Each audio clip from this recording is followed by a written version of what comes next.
ঢাকার বিমানবন্দরে বিপুল অস্ত্র উদ্ধার। কার্গো ওয়্যারহাউসে দীর্ঘদিন রাখা ছিল অস্ত্রগুলি। ঢাকা হজরত শাহজালাল বিমানবন্দরে প্রচুর অস্ত্র উদ্ধার। বেশিরভাগ অস্ত্র কোরিয়া, জার্মানি, ইতালিতে তৈরি। সেনার হাতে অস্ত্র তুলে দেবে কাস্টমস। এনবিআর এর থেকে অনুমোদন চেয়েছে কাস্টমস। পদ্ধতিগত ত্রুটির কারণে অস্ত্র হস্তান্তরে বিলম্ব। ঢাকার বিমানবন্দরে বিপুল পরিমাণ অস্ত্র উদ্ধারের খবর সামনে আসছে। কার্গো ওয়্যারহাউসে দীর্ঘদিন ধরে রাখা ছিল ওই অস্ত্রগুলি। ঢাকার হজরত শাহজালাল বিমানবন্দরে প্রচুর অস্ত্র উদ্ধার হয়েছে। বেশিরভাগ অস্ত্র বলা হচ্ছে কোরিয়া, জার্মানি, ইতালিতে তৈরি। সেনার হাতে অস্ত্র তুলে দেবে কাস্টমস। এনবিআর থেকে অনুমোদন চেয়েছে কাস্টমস। পদ্ধতিগত ত্রুটির কারণে অস্ত্র হস্তান্তরে বিলম্ব।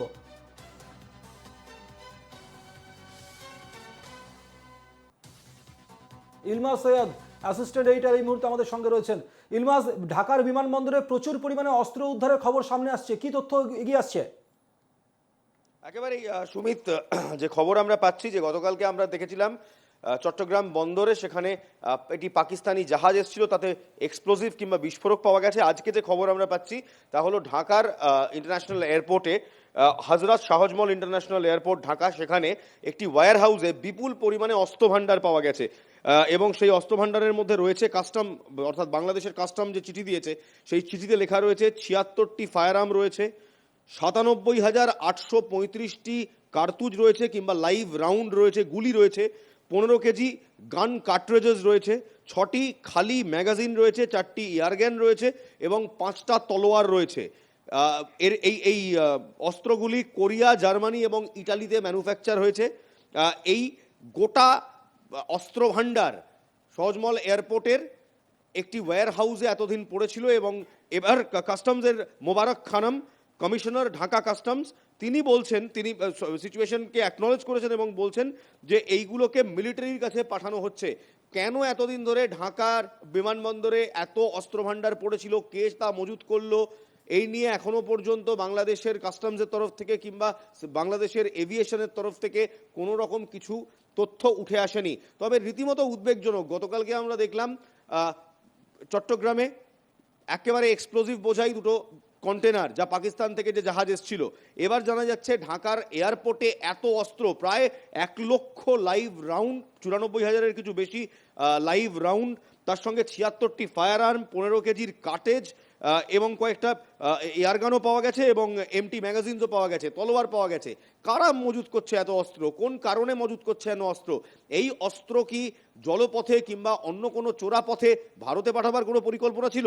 নিঃসন্দেহে বারবার পরপর দুদিন একবার এক্সপ্লোজিভ, একবার অস্ত্র ভাণ্ডার উদ্ধারে চাঞ্চল্য পড়েছে আমাদের দেশেও। আমাদের সিকিউরিটি এজেন্সিজ তারাও ট্র্যাক ডাউন করার চেষ্টা করছে, কারণ এই মুহূর্তে বাংলাদেশের যা পরিস্থিতি, যে অশান্তির পরিস্থিতি এবং সেখানে যেরকমভাবে সন্ত্রাসবাদীদের দাপাদাপি চলছে, রীতিমতো উদ্বেগ বাড়াচ্ছে ভারতের। সুমিত, আমরা কয়েকদিন আগেই দেখেছিলাম ইলমাস, যে মোহাম্মদ ইউনুস তিনি গিয়ে পাকিস্তানের প্রধানমন্ত্রীর সঙ্গে দেখা করলেন এবং তারপর পাকিস্তানের প্রধানমন্ত্রীর সঙ্গে দেখা করার পর একটা সখ্যতা বাড়লো। অন্যদিকে পাকিস্তানের আবার আক্রমণ, আফগানিস্তানে আবার পাল্টা পাকিস্তানে আক্রমণ, সেখান থেকে অস্ত্র উদ্ধার, সেই অস্ত্র নিয়ে ভারতের ওপর চাপ তৈরি হচ্ছে। কোথাও না কোথাও গিয়ে কি একটা যুদ্ধকালীন পরিস্থিতির কোথাও না কোথাও চাপা উত্তেজনা তৈরি হচ্ছে ইলমাস সবকিছুর মধ্যে? দেখো, এক্ষুনি যুদ্ধকালীন পরিস্থিতি বলাটা একটু হয়তো বাড়াবাড়ি হয়ে যাবে, কারণ এখনও আমাদের দেশের হোম মিনিস্ট্রি কিংবা পিএমও থেকে এরকম কোনো বক্তব্যই রাখা হয়নি। আমরা ডিপ্লোমেসি চ্যানেলস ইউজ করছি এবং বারবারই আমরা দেখেছি ভারত, যেহেতু আমরা মানে ফার্স্ট অ্যাটাক নেশন পলিসিতে বিশ্বাস করি না, যেমন পাকিস্তান যেমন দেখেছি আমরা বারবার ফার্স্ট অ্যাটাক পলিসিতে বিশ্বাস করে, আমরা কিন্তু করি না। আমরা এখনো পর্যন্ত গোটা ইতিহাস তুলে দেখে নিতে পারি আমরা, এবং বিশ্বও জানে যে আমরা প্রথম কোনো দেশেই কোনোবারই আমরা পাকিস্তানে প্রথম আঘাত করিনি এবং ৭১ সালেও কিন্তু ফার্স্ট অ্যাটাক আমরা করিনি। যখন ৩রা ডিসেম্বর প্রথম পাকিস্তানি বায়ুসেনা আমাদের ওপর অ্যাটাক করে, তারপরেই কিন্তু প্রতিঘাতে, অর্থাৎ কোথাও ইন রিটালিয়েশন আমরা অ্যাক্ট অফ ওয়ার ডিক্লেয়ার করি। তাই এখনো পর্যন্ত ভারত সরকারের তরফ থেকে ক্লোজলি এই সিচুয়েশন মনিটর করা হচ্ছে। ডিপ্লোম্যাটিক চ্যানেলস থেকে এর একটা সলিউশন, সমাধান বের করার চেষ্টা করা হচ্ছে। সীমান্ত যেগুলো রয়েছে, ওয়াটার বাউন্ডারিজ যেটা রয়েছে, ল্যান্ড বাউন্ডারিজ যেগুলো রয়েছে, সেখানে আমাদের নিরাপত্তা বেড়েছে।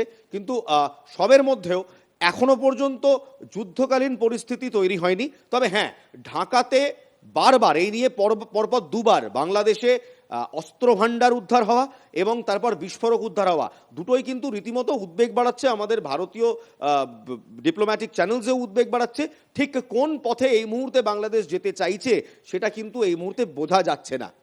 ইলমাস, দীর্ঘদিন ধরে এত পরিমাণে অস্ত্র মজুত করা ছিল এয়ারপোর্টে, অথচ এয়ারপোর্ট কর্তৃপক্ষ জানবে না, অন্য কেউ জানবে না, প্রশাসন জানবে না, তো হতেই পারে না। রীতিমতো কোনো জিনিসকে কি আড়াল করার চেষ্টা করা হচ্ছিল? প্রবাবলি এখনো পর্যন্ত আমরা কোনো রকম কনফার্মেশন পাইনি। তবে হ্যাঁ, ঢাকাতেই যে এই অস্ত্র বহুদিন ধরে মজুত করা ছিল সেটা কিন্তু ঢাকার কাস্টমস কমিশনার তিনি বলে দিয়েছেন। ঢাকার কাস্টমস কমিশনার তিনি দায় ঝাড়ার চেষ্টা করছেন। তিনি আরেকটি স্টেটমেন্টে বলছেন তার আগে যে কমিশনার ছিল সে তার জামানায় এই অস্ত্র এসছে, কিন্তু এই অস্ত্রটি কোথা থেকে এসছে, কে নিয়ে এলো এত অস্ত্র, কেন এত অস্ত্র রাখা হলো, তা নিয়ে কিন্তু কোনো রকম তথ্যই সামনে আসেনি। যেটা জানা যাচ্ছে ঢাকার কাস্টমসের পক্ষ থেকে যে তারা এবার মিলিটারিকে বলছে এই অস্ত্র ভান্ডার হ্যান্ড ওভার করতে।